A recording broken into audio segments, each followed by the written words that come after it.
Good evening, everybody. Welcome to the first webinar in the series, The Church and Teen Parenting. My name is Richard Lundy. I'm the team leader of Sikunye, and I'll be hosting this webinar series.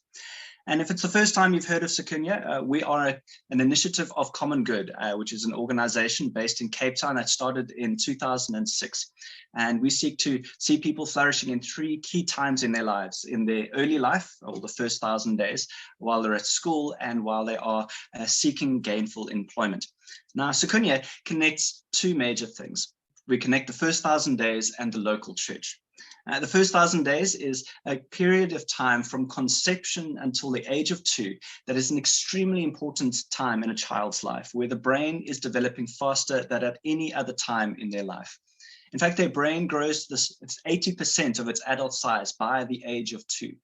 And what we see is if this young child consistently gets enough of what they need in this time, their brain forms a strong foundation that enables them to learn well and flourish in childhood and all the way into adulthood. But if the care that this child receives is not good or it's inconsistent, the brain might not get a strong foundation and they grow up surviving and not thriving. And so the first 1,000 days is a crucial time. And we believe that when you support parents to consistently provide enough of what their young child needs, we can change the future of our nation one child at a time. And Sikunye's focus within the first 1,000 days is on equipping local church communities to provide support to families or caregivers with children in this important stage. We know that parenting is hard, but when those parents are in a loving and caring and supportive community, they are better able to provide what the baby needs to reach his or her full potential. And we believe that local churches and faith communities are well positioned and are already equipped to do this very well. And so that is why we are talking about this topic of teen pregnancy and the local church. For the teenager who is pregnant or has a child under 2, they are in this crucial stage of the first 1,000 days. And as I mentioned, if the young child receives enough of the right kind of care and support in this time, they are far more likely to grow up healthy and to succeed in life. But tonight, we're going to hear how many additional risks and barriers that a teen mom faces. And the teen mom is a child herself. And this places both her and the young child at risk. And so the question we're wanting to answer is, what can the local church do to provide the support and the care that the teen parent needs? We believe that the local church has a powerful role in ministering to and loving teen parents in a way that is good for the baby and good for the mom and good for the local church. You'll discover tonight it's not simple and there isn't one single answer, but we trust that this series informs you and inspires you. Now, I know that all of you are attending today with different backgrounds and expectations. We've had over 150 people register for this event tonight. You might be here from another nonprofit, a government department, an academic institution, a local church, or another faith community. And because you're coming from different perspectives, you might hear things that you 100% agree with, or some things that you have some difficulty with, or things that you need to explore further. You might be encouraged by what you hear, and other times be challenged. And I trust that all of us, that we can learn tonight, that we learn with each other and from each other, and to say that you are all welcome in this space. For South Africa to have a brighter future, we need a whole of society approach. And Sikunye's goal in that is to see local churches play their part, their unique role in seeing all children reach their full potential. Now, to help us cover this big topic of teen pregnancy and the local church, we've invited a range of speakers to help us understand the various factors so that our response is informed and backed by good research and good practice. And over the 3 sessions, there are 13 different contributors. Some are speakers from academia, others from a health background, some are NGO workers, church leaders, and others are theologians. And knowing how many things there are to address, we have 3 sessions. We know we can't do it in one session like tonight. So let me just give you the landscape of what we'll be covering. Tonight, we're going to be unpacking the issues of teen pregnancy. Next week, we're looking at the very practical ways that churches can support and care families. And then in the third week, we're having a question and answer session with panelists.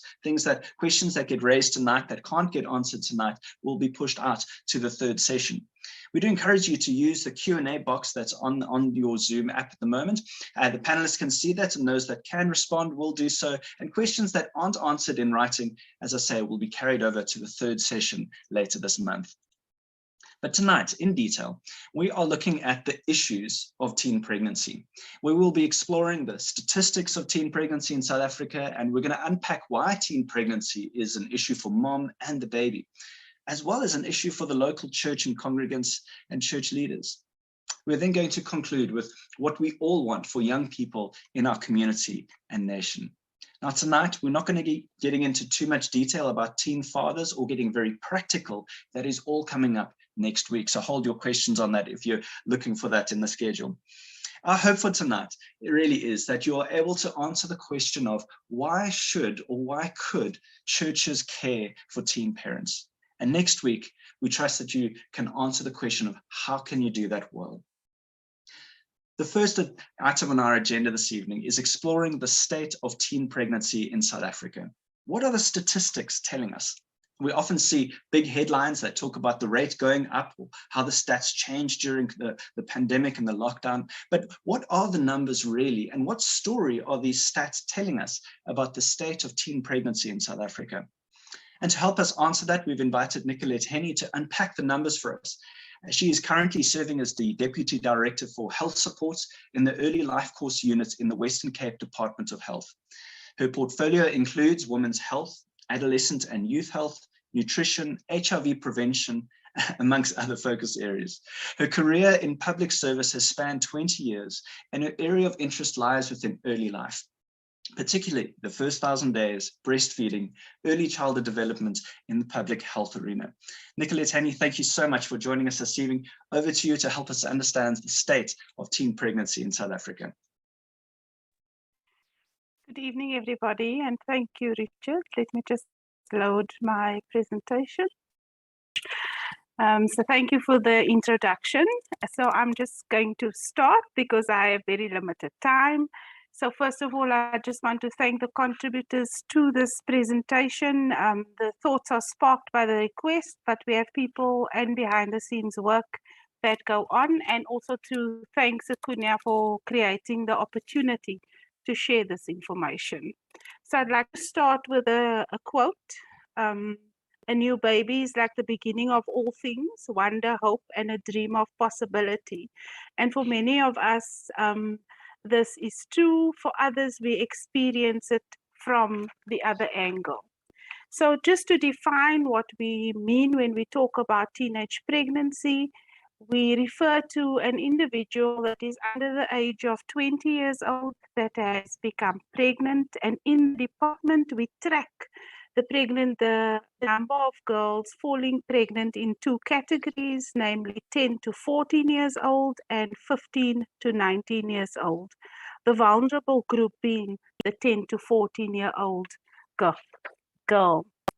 So just to touch lightly on the first 1,000 days that Richard has referred to, that the high-risk client is the younger girl who essentially is still developing and has an underdeveloped reproductive system. In the department and even worldwide, there's a focus on the first 1,000 days, which is the period of conception to the second year of life. This is a critical and sensitive period for development, particularly for the brain. There's many connections that's happening in this period. Therefore, if the mother is already under pressure, the development of the baby is under pressure in this period. And thus a teenage pregnancy places mother at a very high risk. The risk is not only to the mother, but it's also to the developing baby. Besides the physiological risk, there's also mental health risk. And the risks include, which will be elaborated by other presenters, it includes premature birth, a risk of death, health conditions, and implications for the future life of this developing fetus. So when we look a little bit closer at data, and starting with global data, teenage pregnancy is a global phenomenon. It's not particular to South Africa or the Western Cape. It's occurring across the world. And WHO reported in 2019 that approximately 21 million young girls were pregnant, 55% of them ending in abortions. And we know that the risk of an abortion in a low to middle income country is quite high. The risk of going to an unaccredited site, to a backyard abortion center, is very high. So concerted efforts to stem the teenage pregnancy globally, nationally, and provincially is currently underway. So there are many reasons why she falls pregnant, falling into the different categories of socioeconomic, physical environment, behavior, and healthcare. But the biggest risk is around the socioeconomic environment that she's living in and the health behavior of the individual. And when we talk about health behavior, we talk about smoking, diet, exercise, alcohol, and sexual activity of this young girl. The social determinants has a major impact on the health outcomes of this young girl, especially if she's already a vulnerable individual. In South Africa, 30% of all teenage girls fall pregnant, and 1 in every 3 pregnancies, though that girl will not return to school. And I mean, you can then go on to list the reasons, the outcomes of her not returning to school. She will be limited in the ability to care for the baby, but also for herself. And so the statistics paint an alarming picture for South African teenagers, even when we look at the HIV infection rate of these young girls. In the Western Cape, a bit closer to home, even though contribution is below 15% of total deliveries in the Western Cape, the target, which is 10%, there are still pockets of concern. There are still areas within the Western Cape where the delivery rate of 10 to 14-year-olds is on the rise. These girls do not seek care naturally or early, often hiding their pregnancy from parents or caregivers and leaving them vulnerable to complications. And the impact of the decision not to seek care is not only on the pregnancy, but also on the health system to accept her and care for her further. Some girls don't even seek care after they have delivered that baby. Looking further at the provincial picture, the graph on the left, which is the teenage deliveries in facility, even though there's a drop, we are picking up are we picking up all the deliveries? So some girls do not enter the system, so we don't know about the girl that hasn't entered the system, and she is not counted in the number of girls. Some may not be present at health facilities even after birthing. Further to the provincial picture, and if you look at this graph, it appears to be stable. So this graph shows us what the delivery in facility for teenagers were over the financial year, the previous financial year. And if you look at the colored graphs, they appear very stable. The number of teenagers has decreased, but the rate of delivery has stayed the same, which then tells us that more girls are becoming pregnant. So thank you for the opportunity. I want to echo some caution of how we treat these girls and teenagers who become parents, either by their own action or by the action of others. Just because you are free to say whatever you want, don't always mean you should. So how we treat them impacts them and impacts their future decisions. Think before you act, think twice before you speak. Words cannot be taken back, and words are often the reason why girls make decisions that is not always in their best interest. Thank you very much. Nicolette, I want to thank you for sharing that. I think that what makes these stats so hard to grapple with is that these aren't just numbers. They're people with hopes and dreams and potentials. And so while we talk about it on graphs, behind every number is a person worthy of love, worthy of acceptance, worthy of being embraced. And you've helped open our eyes to how big this issue is, with 30% of girls falling pregnant. Or teenage girls falling pregnant. And if you, like me, anybody else on the call, you might be thinking, we need to get that percentage down. And you're right, the prevention work is crucial. So much can be done and should be done to reduce the number of teenagers falling pregnant. That's a very complex situation, but it is something that we need to lean into. But this particular series is grappling with the hard reality that despite prevention work, there are still teenagers who are falling pregnant. Teenagers who are parents. What do they need in order to do well? What do they need in order for their young child to do well? And so in this series, we want to be very clear as Sikunye, we're not saying don't do preventative work or don't have prevention messages. We think that's absolutely essential. What we are saying is you can do both. You can have a prevention message and care for teenagers who are parents. It isn't an either or. We believe it's a both and. That local churches are positioned and equipped to play a good, positive role in teenagers' lives, whether they fall pregnant or not.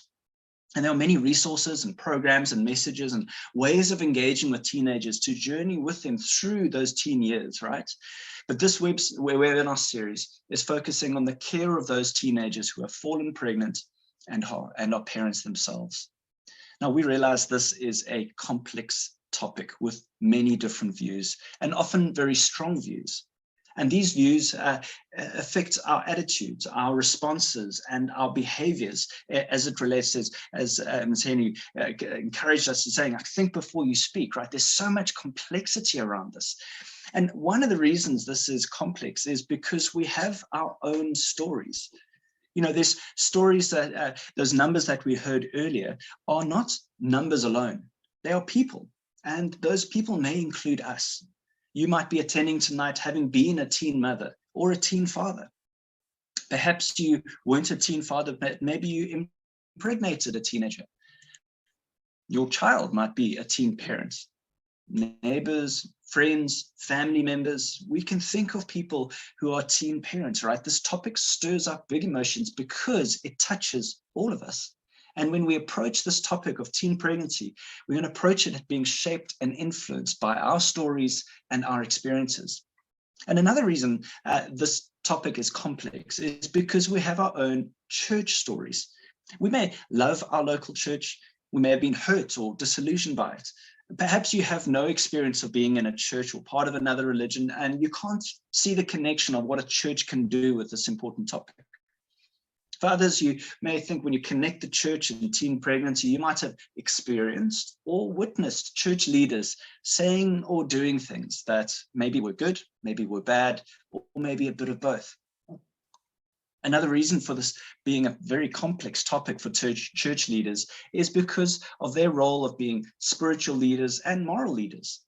For many church leaders, the issue is that it's unwed pregnancies, and in line with their beliefs, they would say that's not in line with God's design.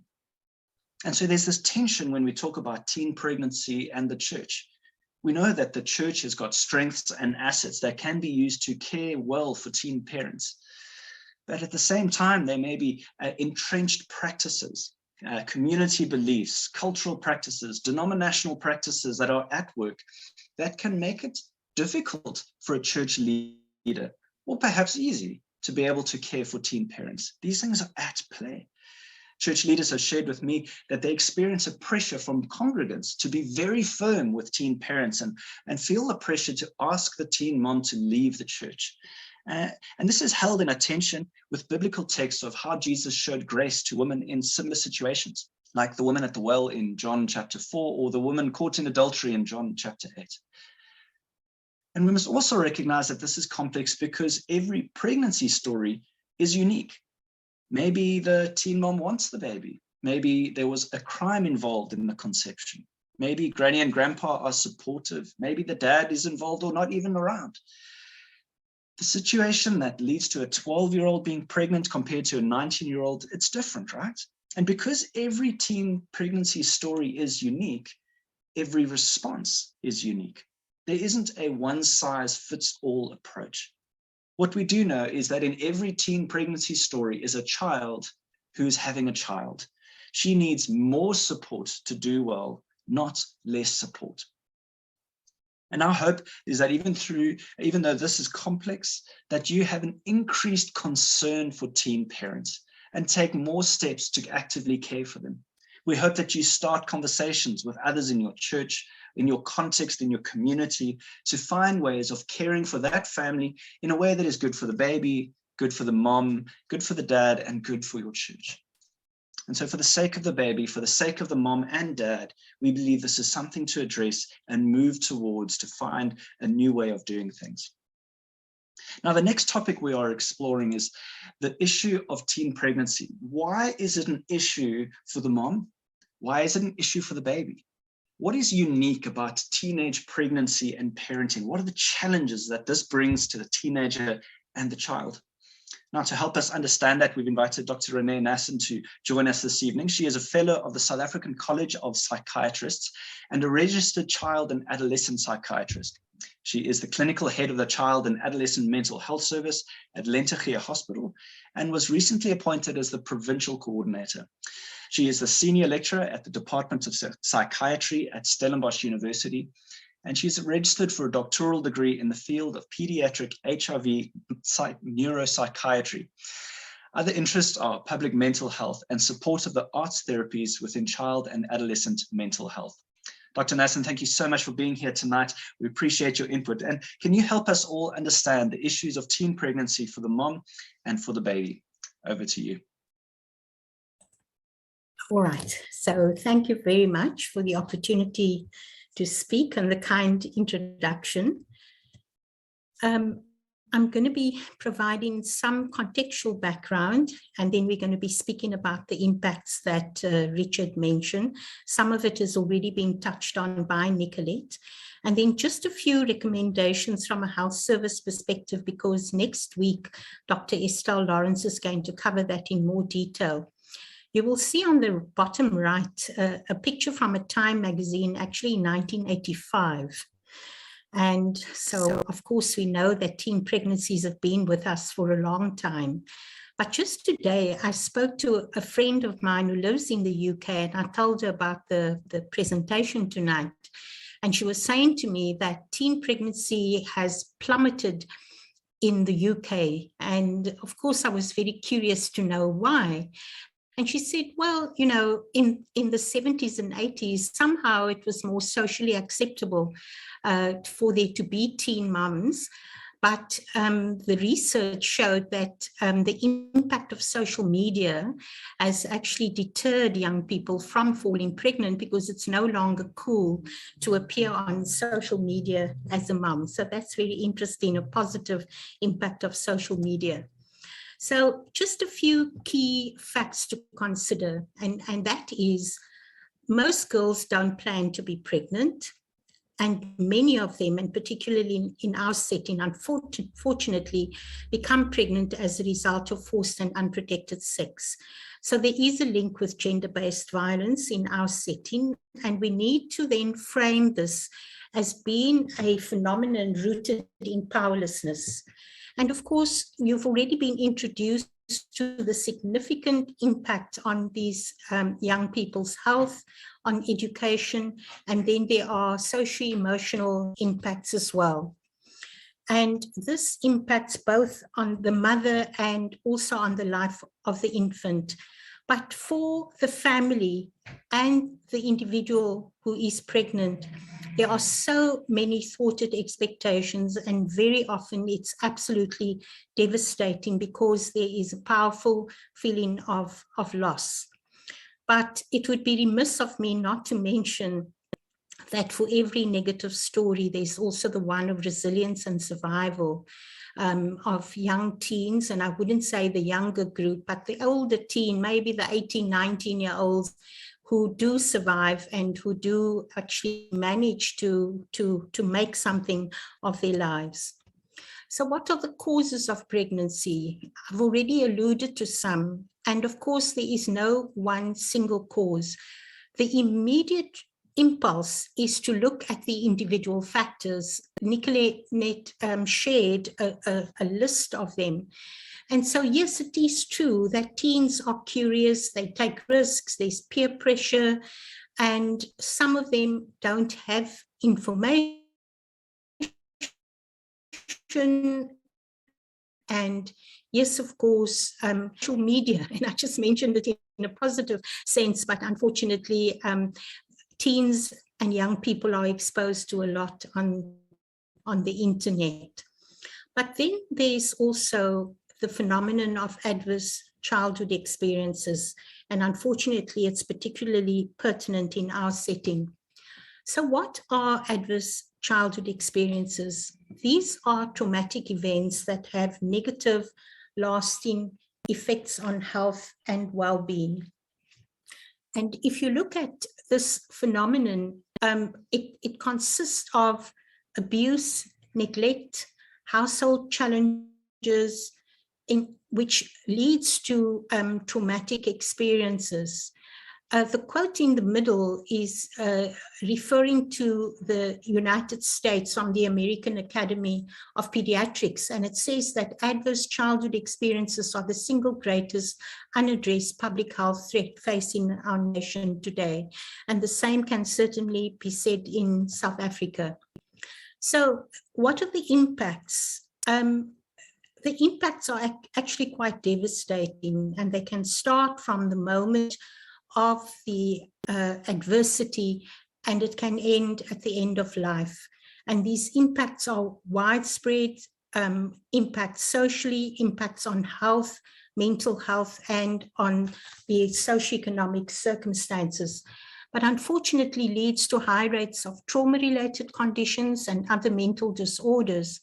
When it occurs in the caregiving environment, it has the most profound impacts that are lifelong. So if one looks at teen pregnancies, and in some cases, linking this with gender-based violence, with sexual abuse, and then, of course, the poor socioeconomic circumstances, this phenomenon poses serious questions to our society in general, and especially in terms of health service provision, education, in terms of life skills and retaining kids in school, and then, of course, all the social services that many need, but few actually often obtain. So let's come to South Africa, because as we call it ACEs, Adverse Childhood Experience, it's not unique to South Africa, but this is the backdrop of South Africa, and I won't list them, you are well familiar with them. But then came COVID, and COVID exacerbated everything. And unfortunately, in the wake of COVID, there were disruptions in health and education, and unfortunately, a rise in gender-based violence and a rise in pregnancy. I was looking at those figures that Nicolette shared with us, and you see what happened, and then it's kind of trailing down again now that we're in 2022. And so unfortunately, we've got this phenomenon that we are slowly recovering from, and from which many of us are still traumatized. And what then about the most adverse people in our country? Just a very quick introduction to this concept of complex trauma. It's the cumulative and continuous type of trauma, which often happens in the caregiving environment. And again, in terms of its impact, this kind of trauma, or any kind of trauma, will affect young people, and immediately they would show some or other disturbance in mood, in their levels of arousal and their behavior. But then we also know from research that trauma can have a lifelong impact on a child in terms of adaptive functioning, interpersonal functioning, how they regulate their emotions, in terms of their cognitive development. And then, of course, it's shown, and we've got a brilliant research that actually shows how trauma and adverse experiences impact immune function and endocrine, or how the hormones function, and and those kinds of things. And that is what triggers disease, physical disease. But again, when it comes to behavior, seeing that we're talking about pregnancy, it may also increase risk behaviors, early sexual debut being one of them. I thought I should introduce you to this concept of disability adjusted life years. We call them DALYs. So what is this, and what am I showing you here? It is a public health measure of disease burden, and it's expressed as number of years lost to ill health, disability, or death. It was developed in the early 1990s as a way of comparing life expectancy, death, and death in different countries. Now, again, you're going to see highlighted in red the continent of Africa, and to the right, you will see in the global south, the darkly colored areas is where we need to focus, and which tells a rather unfortunate and sad story. But back to the graph, which is divided between the two age groups, the top one being the younger age, you will see there, and I think this is pertinent as a backdrop to understanding a young mother and their health when they become pregnant. The top condition is iron deficiency anemia. And that there is a link between anemia and nutrition, right? But you see already emerging the emotional disorders like anxiety disorders. But then look down to the 15 to 19-year-olds, still nutritional issues. We know that because of the issues related to poverty here. But look there, maternal conditions, depressive disorders, and self-harm. And for another time, the phenomenon of suicide is gripping us as well as a public health problem. What about death? What do teenagers die of? And again, I won't have the time to go through all of the countries, but at the top is the African continent, and you will see more teenagers die in Africa. And what do they die of? The road injuries, HIV, but there you go, maternal causes and meningitis. And you will see lower down, you don't see the pink, the light pink ones, dark pink also. And that would be interesting to debate about what are the differences, but the differences are pretty obvious. So let's get on to talking now about the impact of teen pregnancy on the young mother. I think it's important to say, and especially in the older teen group, most pregnancies are uncomplicated, and that we need to look through the lens of risk versus resilience. There are lots of risks, but equally young people, humans, all of us are incredibly resilient. And so let's look at the health and education impacts.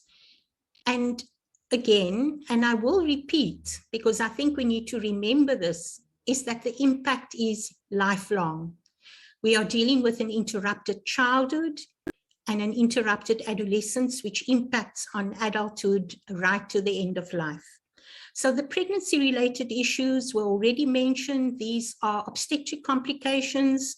There are problems right from the start, even during the pregnancy, because they may not go in book for the pregnancy at the antenatal clinic. We see more emergencies and adverse outcomes, including a higher death rate, particularly in the 10 to 14-year-old group.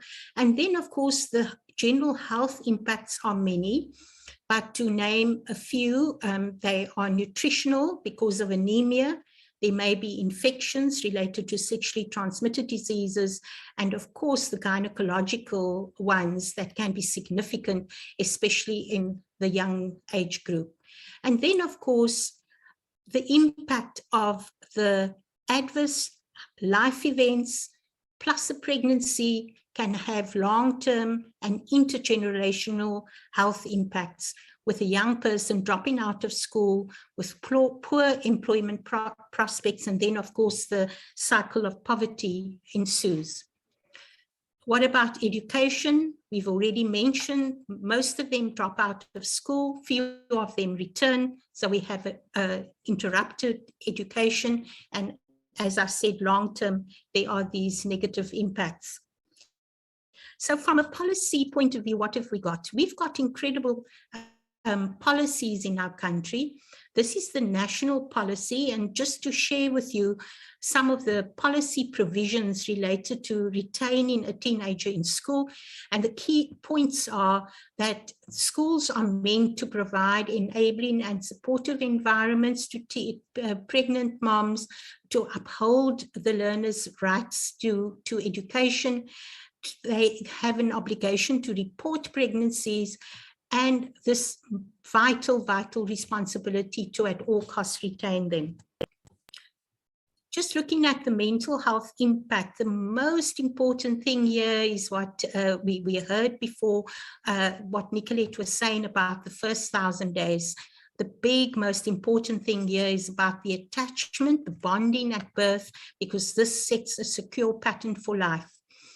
What are the emotional needs then at a time of great distress, fear, and uncertainty for the teen during the pregnancy at all costs, if there can be a nurturing approach rather than a judgmental one, to at least provide the teen with someone to confide with who could be supportive, but not to forget that the families are suffering and distressed, and for them to be supported to provide a safe space for their teen, so that they can also be supported to make shared pregnancy decisions. And then, of course, this is a very uncomfortable question to us as society. How do we move from a punitive to a supportive approach? And then, of course, after the pregnancy, a teen needs support to cope with the demands of parenting while still a child herself, and then needs support to stay on their own developmental path. Bear in mind that, as I said, we recognize resilience, but on the extreme end of this, when things go really wrong, there are risks, mental health risks such as depression, post-traumatic stress disorder, and unfortunately self-harming, and some teens do attempt and commit suicide as a result of this. Then what is the impact on the infant? And again, it can have a lifespan impact. And quickly then, because we're coming to the end, at the time of birth, the research is showing that there are increased rates of low birth weight, of premature birth, trauma to the baby as a result of birth complications, and unfortunately, increased risk of death in the infant. And then to the medium and long term, the infant and child's future is tied up with the mother's health and mental health. And this determines the baby's well-being. So you might have a mother who herself has unfortunately had a birth complication and is not physically well, but on top of it is grappling with all kinds of feelings of guilt and of resentment at having to be a parent, and ambivalent feelings towards the baby. This unfortunately impacts on the baby in terms of, and it manifests through feeding problems, failure to thrive, and the baby's capacity to regulate him or herself. And later on, this can manifest with adverse or negative behaviors. And then again, undernutrition in the mom is going to impact on the brain development of the baby. Stress and depression in the mom is going to impact on the attachment relationship. And this is going to set a path either for the negative or for the positive outcome.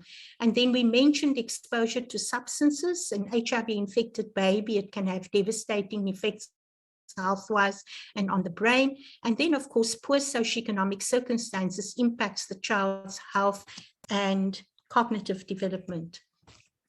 So in conclusion, The effects of teen pregnancy is widespread and long-lasting and impacts as a result of these multiple problems. For the teen mother, it's a childhood interrupted. I haven't focused on the teen father in any detail, but I think it's important just to mention when it is a teen, which is not always the case, there is tremendous emotional distress around having to become a parent, but a lot of distress also in the family, and of course the financial impacts are felt. There is a disruption of the natural parental unit in adults, which is a mother, a father, and a baby, or two parents and a baby. And often this is compensated for by grandparents, but this is a difficult issue for people to grapple with. But the reality is, if one deprives the presence of the father in the child's life, at any rate, 5 or 10 years later, these couples get together and then the attachment relationship has been damaged. And it's very difficult to reverse later on. So in terms of reflections and recommendations from a health perspective, of course, what we want to do is to prevent this pregnancy. And that's going to be a discussion for another time. But from a health perspective, to encourage and support the young person into antenatal and postnatal care, for there to be a discussion or access to contraception, to attend the baby clinics, to ensure that there is emotional support for the teen and families, and vital, the support of the mothering and the parenting. For there to be support of the young father and to access whatever health services there might be, whether it be community health workers or home visitors, and of course, retention in education and access to social grants and so forth, and where needed, early access to mental health services, and not to leave it for too late before the teen then starts to self-harm. On that then, I say thank you, and just to say this is an opportunity to pause and reflect on the role of care providers, parents, schools, faith-based organizations to address stigma, the role of people like ourselves in the health sector, in education and social services. So may we aspire to do the best for the best outcome for these children, for society as a whole.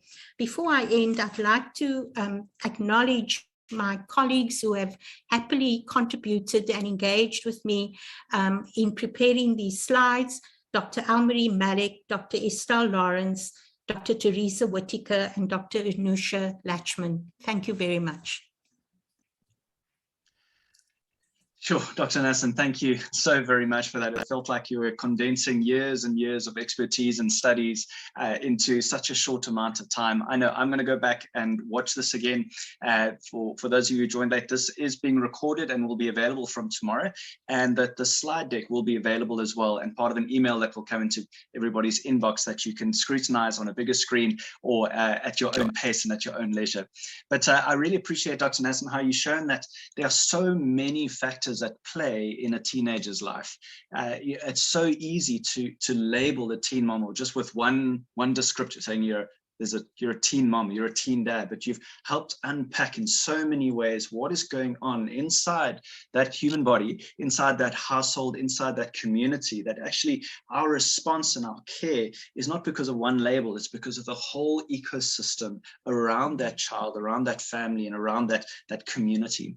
And so the care that we provide into that ecosystem has such a powerful impact on the child.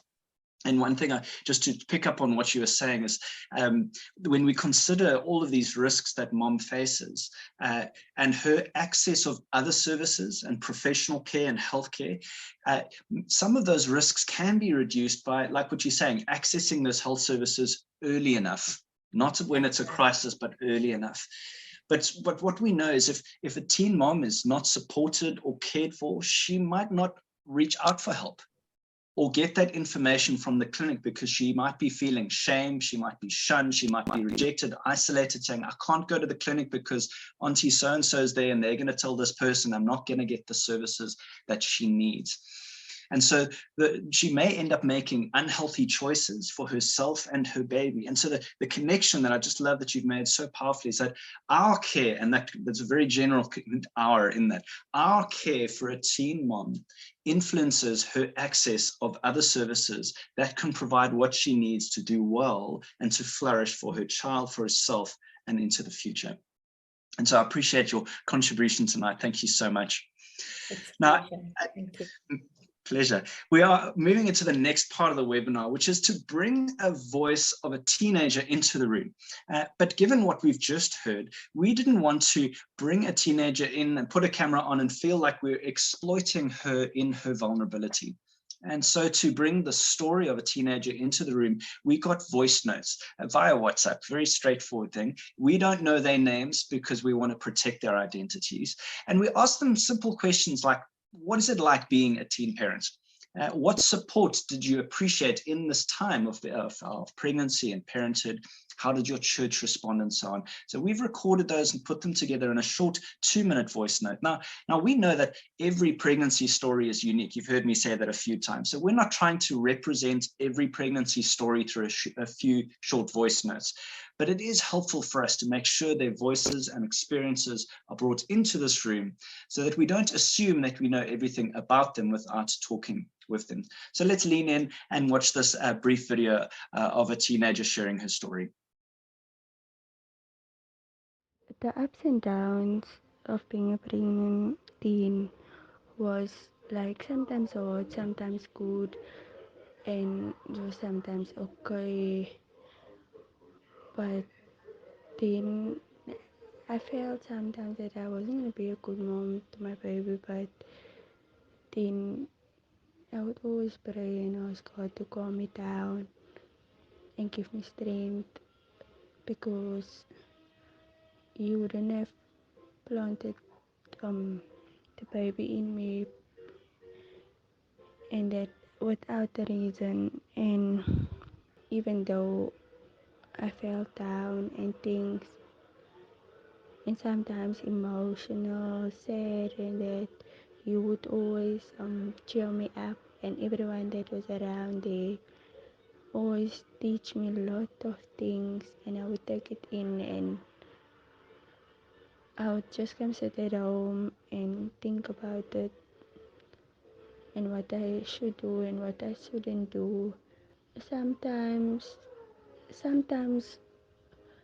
things look hard, but when there's people that support you, and then things can get a little easier.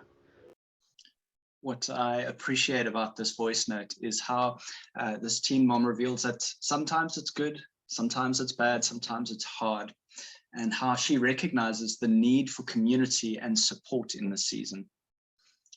We're going to hear another voice note in a little while. And so far, we've heard about the statistics of teen pregnancy and recognize that every pregnancy story is unique. And we've unpacked some of the unique challenges and stresses of teen parents.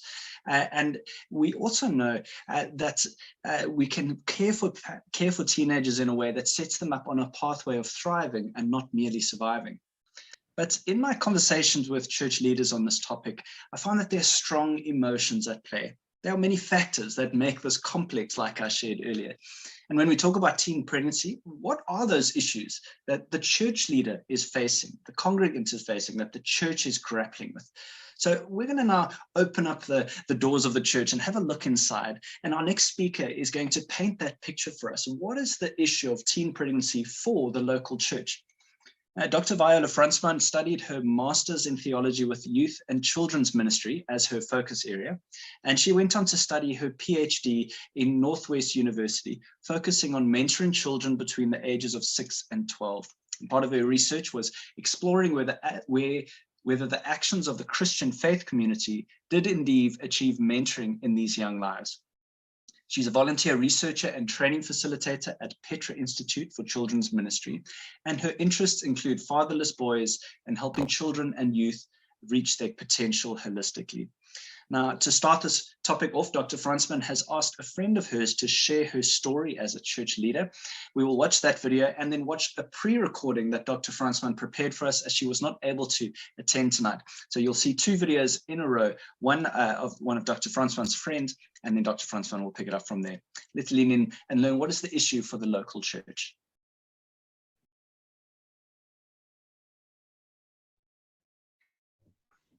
Good afternoon, everybody.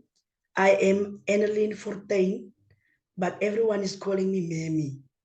So I'm staying in Orchard, very small place here in the Durans.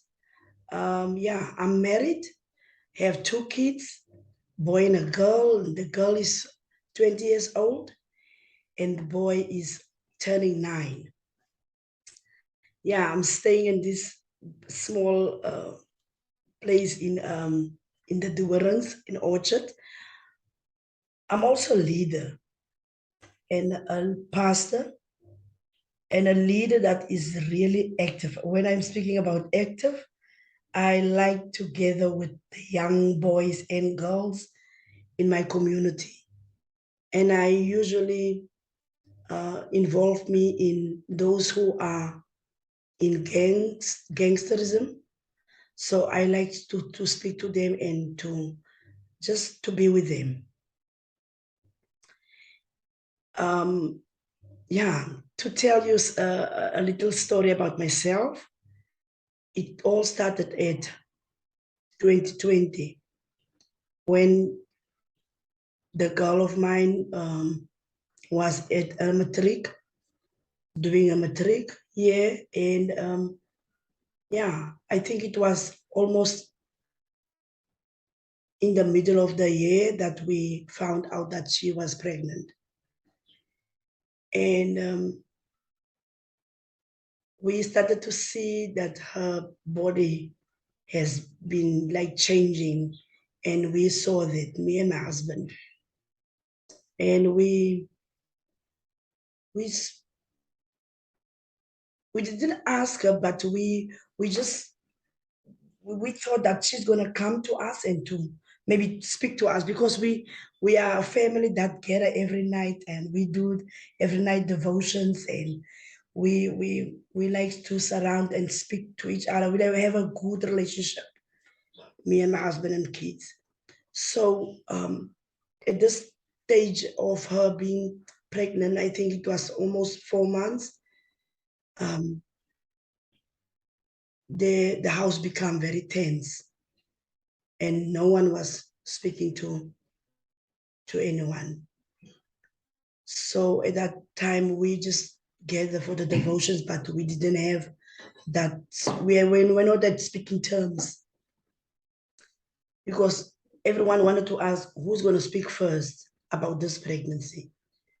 And I asked my husband, are we going to continue to not to speak to her? Because I know what is happening, especially when you are pregnant, because of the baby that is in the womb, that is hearing everything that we speak and feeling. So I thought that we have to do something. We didn't want the baby to feel that we didn't want the baby, but it was very difficult for us at that stage. So I think we planned to have a meeting at a difficult time, and we spoke, me and my husband, how we're going to hold the meeting. And we took one night, I think it was on a Wednesday, that we said, this is going to be the day that we're going to have the meeting. And we called the meeting that we're going to speak your heart. So we sat together and we said, we're going to have a meeting. And this meeting is going to work like this. When someone is speaking, you are not going to be interrupted. Everyone will wait until you speak. And then when you're done speaking, then the other one will have a chance to speak. So we just tell each other how the meeting will be looking like. So we sat as the family and we held this meeting, and we opened scripture and we discussed around the scripture, and we focus on the scripture where we were speaking about the lost son. So we focus on what he did when he returns, that he asked for forgiveness for his father, and that he has sinned in front of his father's eyes and in front of God's eyes. So we didn't stretch it long. We just spoke about it. And afterwards we opened the meeting then with prayer. And then we asked who wanted to speak first. And then my husband said he wanted to speak first. And at that time, my husband was very angry. And he said to her, I was so disappointed. I'm so disappointed in you. I was just thinking about the values that we taught you and everything that we were even dreaming with you. We didn't even take your dream. We dreamed with you because we wanted you to do what you wanted to do. But he was very angry that night. And he spoke, and then she was just crying the whole time when her father was speaking. And after him, I asked her, is there anyone who wants to speak? And then my younger boy, he said, he wanted to say something. He said, everything that my father has said, my heart is feeling the same. But I cannot wait for the baby to come because I'm going to be an uncle. We didn't even laugh at that because that wasn't, I'm laughing now, but at that stage, no one did laugh for that, but what he have said. And after he has spoken, and then she started to cry, and she said, I cannot even look at myself. She said she was so disappointed in herself. And she doesn't even want to know how we feel about her. And she said she don't even know how the community will look at her. And she doesn't want to look at the community even. So, yeah, and I think there was a lot of guilt and all that joins with guilt and hopeless. Yeah. And I spoke to her last, and I told her what was in my heart. But what I loved, after everyone spoke, have told her what they wanted to do, to tell her, we just stand up as a whole family, the four of us, and we told her that we love her. We love her before she was pregnant, and we love you. Now you being pregnant, and we're just gonna love you forever. So that was what happened at that time.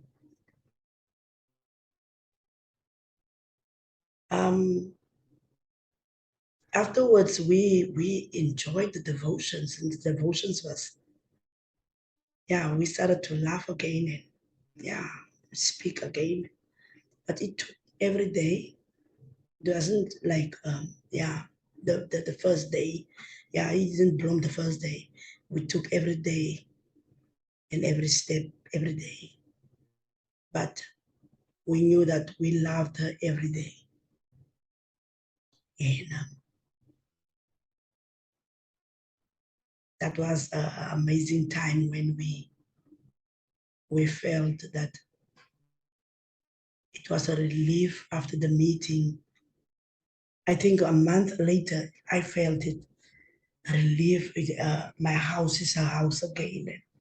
The families together, and we are praising and worshiping together. And yeah, there's no tenseness inside of us. And yeah, I have spoken to you like a mother. Yeah, there's something that I forgot. The boyfriend of her, we didn't even know him. We have asked her to bring the boyfriend. So we want to speak to him, or we just wanted to know him because she's already been pregnant. So he took a long time to come to us because I think he was very shy, or he thought that we are going to do something to him. And when we found out that he didn't have a father, and he asked my husband for forgiveness he even said he robbed her because of her having parents like us. And he asked a very beautiful thing. At last he said, will you teach me when the baby comes? Will you teach me how to be a father for my child? Because he was looking at Courtney, seeing Courtney's parents, and yeah, I think he have heard about us. So he asked us to help him to be a good father for his child. So yeah, from that day, he was welcome in our house. And yeah, he's still coming till today, and the baby is visiting him, and we show him some skills. So he's just enjoying his baby and being a father. Yeah, I'm spoken to you like a mother now, but I'm going to be speaking to you like a pastor and as a leader. What helped us was having that relationship, sharing all the time, connected to God, teaching our children the importance of having Father in your life. Thank you.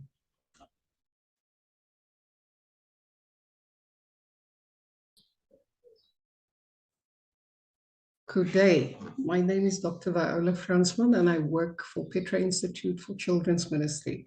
My passions are youth and children, and especially to see them reach their full potential. Now, one of the things that can really cause a child or a young person to not reach their full potential is teenage pregnancy, the issue that this series is giving attention to.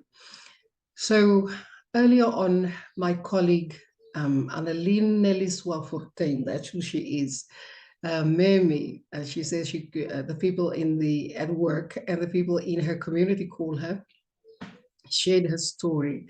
And I want to link onto her story and reflect on a few things that she pointed out. She said she's a pastor, but she's also a mom and a wife. She's now a grandmother. And let's look at the first part of her story. The first part of her story, she shared the absolute sadness and grief and anger and how the family came to acceptance of the fact that her daughter was pregnant. Now, that process to me is similar to grieving, that when people die, we as leaders and pastors walk alongside people when they go through grieving. So as experts in how to walk alongside people who grieve, I think it would be apt for a pastor to walk alongside a family who is going through the issue of teenage pregnancy. Now, usually when teenage pregnancy happens in a community or in a church, what happens is that there's one of, or there's two reactions. The one is the pastor, because he or she feels that they should get involved, and then the people talk about them and saying that they are approving this act of these children, and they are approving the children being promiscuous, and that their importance would, or that their involvement would cause that child to have a second or a third baby even. The other way to react would be to completely ignore the situation as if it doesn't happen. Now, what sometimes happen in many churches that we have is that we have rules in place or measures in place to handle teenage pregnancy. And for the most part, they are to punish the mother by measures that we avoid them, in some cases, to come to church as part of the measurements, or force them to come and attend weekly church services on a Sunday morning and evening and Wednesday. And all these punishments usually land on the young lady who is becoming the mother. So the system that, or the systems that we have in place in our respective churches, as you are aware of, they're not helping the situation. So I'm asking myself, what would Jesus, who we proclaim as the head of the church, do in a situation if he was in your shoes today and in your congregation you have a teenage mom or a teenage dad or a family who is going through this crisis? The first thing is the grieving I spoke about earlier. The second thing is that Jesus became fully man and fully God, so that we can go to him and explain and talk to him about what we are going through. As a pastor, it is important because you are faced with different and several decisions that you have to make daily, big ones and small ones, and this is definitely one of the bigger ones. So he would understand you. As a pastor, we should also be aware of what the family is going through, the loss of a daughter, the dreams that they had, the loss of the child that they raised. Adjusting to this very new situation is not easy. One of the things that Annalene highlighted was it bothered her so much she had to make right with her daughter because she didn't want to talk to her in ways that was so destructive and so negative that it could cause the baby who was growing inside her daughter to begin to experience rejection. And sometimes when you're in the situation, you need someone from outside to come and tell you that. And that's a contribution that you as a pastor can make. Another thing is the role of a pastor should be to bring hope, always hope. The family itself, when the situation happens in their house, they are embarrassed and angry and sad, and a lot of very negative emotions go through. They go through all of those negative emotions, and as a pastor, our involvement with the family can bring hope. Now, I know people will talk. People always talk. That's what they do. But we are first and foremost bearers of this calling that God has placed on each and every one of us. What a family also need in that situation where you as a pastor or a leader can come in is to listen. Just plain old listen. We should be in the business of talking less and listening more. Nelly's final words were relationships, relationships, relationships. She said that if the relationship in their family had not been strong before this incident happened, they would not have made it. So we can be bearers of hope. We can help the family see that the new child coming into their home is a blessing from God, regardless of the package the baby comes. We can help them to remember that Jesus became fully man and fully God, to understand that which they are going through. And we can help them to grieve, and we can listen. And lastly, we can help them to restore their own relationship with God, the grandparents and the young lady and the young father, to restore that relationship with God so that the relationships amongst themselves can be restored. Because the baby is not going to go away, he or she is going to come, and they're going to be there, and they're going to need an environment to grow up in that is a good and healthy environment for them to grow up in. I want to thank you for your time and for your commitment to attend this series or this webinar that Sikunye is hosting.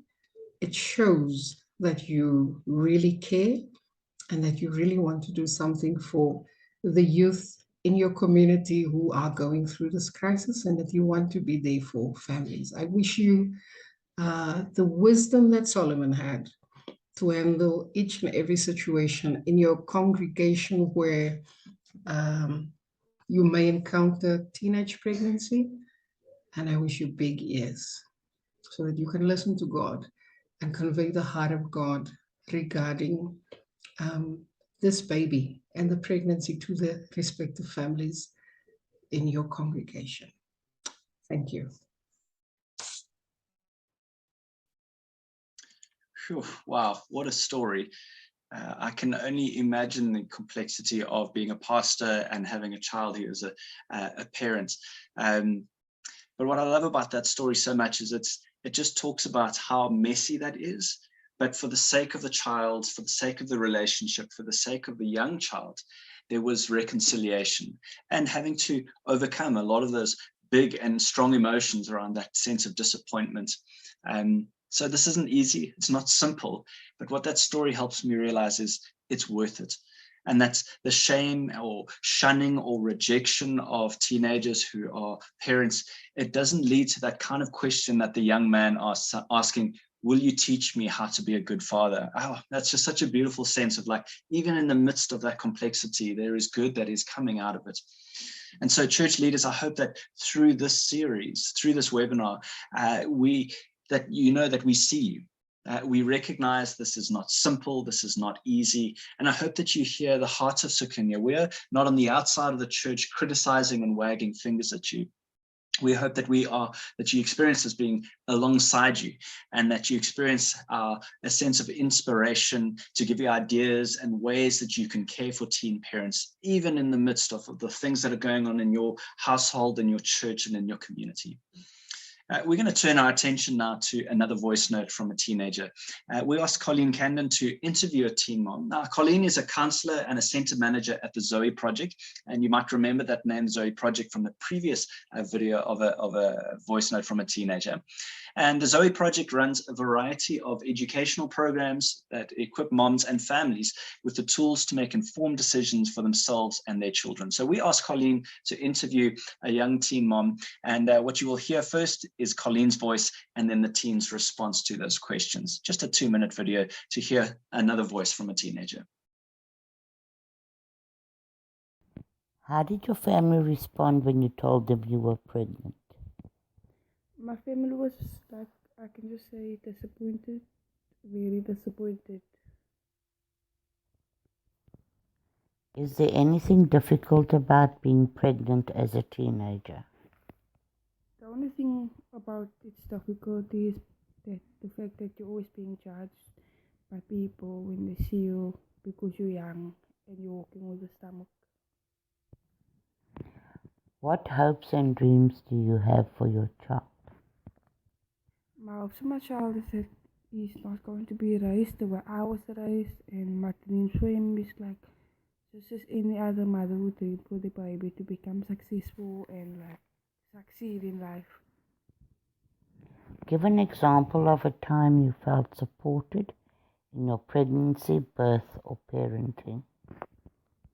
I'd say mostly in my birth and my parenting, because when I was pregnant, my family, like, they didn't want anything to do with me, but when I gave birth, they wanted everything to do with me because I brought a new life into the family. And regarding parenting, they're always teaching me like how to do things right and stuff regarding my baby. How did your church leaders respond when they found out you were pregnant?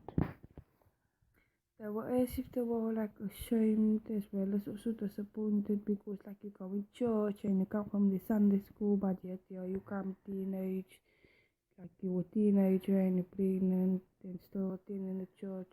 So I would say they were like ashamed and judgmental. Since you fell pregnant, how different is your church experience?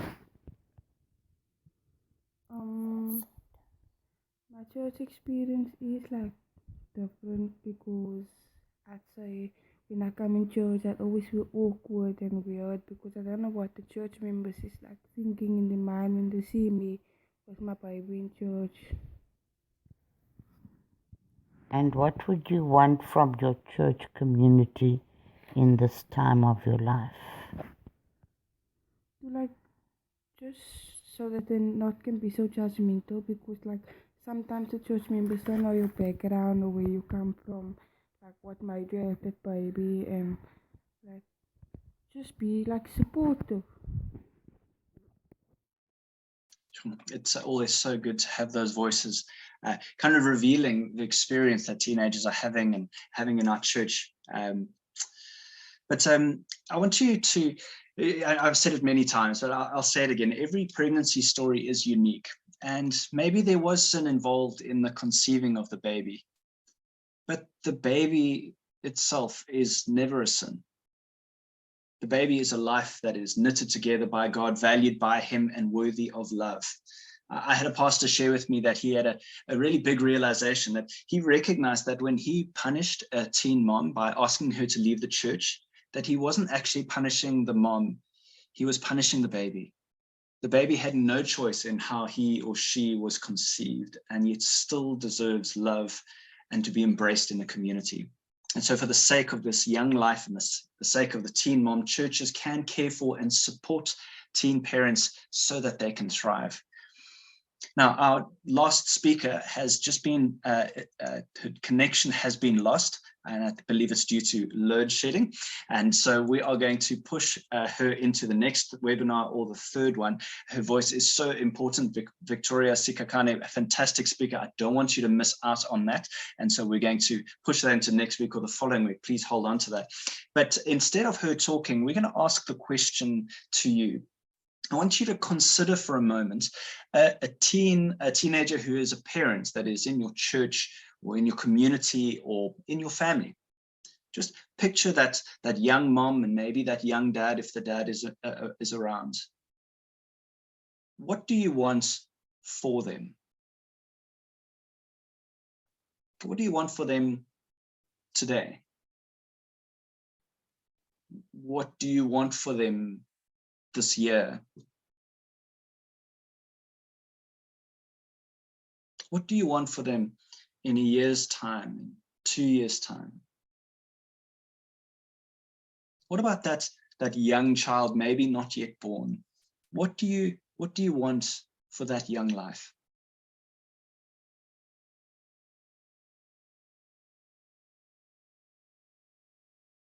I think if I was in the room with you, wherever you are located across the country, I'm sure every single one of you wants good for those young people, for that mom, for that dad, for that baby. You want good for them. And as you've heard already, there's so many complexities that make it hard for us, for our behavior and our words to match that desire, right? So many things going on. But I believe that every one of you wants that young child to be healthy, to grow up, to reach his or her full potential. that you want that girl to go back to school, to not be one of those statistics of 1 in 3 not going back to school, that you wish the dad to be attentive, involved, positively involved in the life of the child, right? That's something that we want for our next generation. And we believe that the local church has that beautiful and part to play in seeing that take place. That this is not disconnected, wishing it would happen, that someone else would do that job. No, it's up to all of us as a community of people located in smaller communities around the country to walk alongside families through this very difficult season, to see that they get enough of the kind of care and support they need, so that that young life can be healthy and strong, that that teen mom, that teen dad, that family that they come from is thriving and not disintegrating. So we have reached the end of the webinar this evening. We've heard from 3 panelists. The 4th one we're going to push out to next week. You have recognized that the issues of teen pregnancy, they're big. They affect the teenager, the child, the family, the church, the community. It's not simple. And I trust that as you log off just now, that you have fresh empathy for teen parents with a deeper understanding of the bigger issues that they're facing, and that you're beginning to think about ways in which you can be a caring community for teen parents. Now, I know we didn't get very practical in this webinar. That's covered in the next 2 sessions, and we encourage you to join us. Let me go through what next week's session looks like. It is next week, Thursday night, the 20th of October at 7 p.m. And we'll be looking at the practical ways that churches can support children who have had children. And so some of the speakers include Dr. Jeremy Weingaard, helping answer the question, can you care for teen parents without promoting sin or promiscuity? Dr. Viola Franzmann hinted to that after referring to Memi's story. Dr. Estelle Lawrence will explore how to create layers of support around teen parents. Ms. Nolutando Yawa will unpack supporting teens inside the schooling environment. Pastor Zibo Mbedse will explore how to support teens in their communities. Mrs. Julia Stark from the Parent Center will talk to us about engaging teen fathers. Reverend Bernadette White-Phillips will share how her church has practically supported teen parents. And Mr. Cleopas Maseko from Tembeletu in Kumazi will look at how churches can engage with families within those family structures. I do remind you that you do have to register for webinar 2. That will make sure that you get a link to the Zoom link that you used to get on tonight. Won't work for next week. You'll need to get a new one. So please do register on the same website that you registered for tonight. We will also be sending you over the course of tomorrow an email with all the links that came up in the chat box, also links to the presentations that were shared, as well as a recording of this presentation of the entire webinar, which will go on our YouTube channel so that you can go back and watch it later. Maybe you missed a couple of sessions or you want to refer it on to someone else. And encourage you to invite others to next week as well if you think they would be interested. If you are new to Sikunye, I want to invite you also to our Church and Early Life webinar. This is a more interactive kind of discussion and conversation around what local faith communities can be doing to strengthen families as a whole, so that those caregivers can provide what their children need. And you can see the dates on the screen and the registration information on our events page. That'll be in the link in the email that we'll send. The next one is 2 weeks from tonight. Also invite you to follow us on social media and continue this conversation online. Our handles are posted on the chat box. I want to thank our panelists for their work in making tonight happen, such rich content that they've contributed. It's so much to process. Thank you, Ms. Haney, Dr. Nassen, Dr. Franzmann, and Mrs. Sekakani, who was unable to join us tonight, but I know she logged on earlier and load shedding took her out. We really do appreciate all of your work, your time, and your expertise. And thank you, attendees, for joining us today. We hope to see you again next week. Thank you so much. Keep well and see you next week. Good night.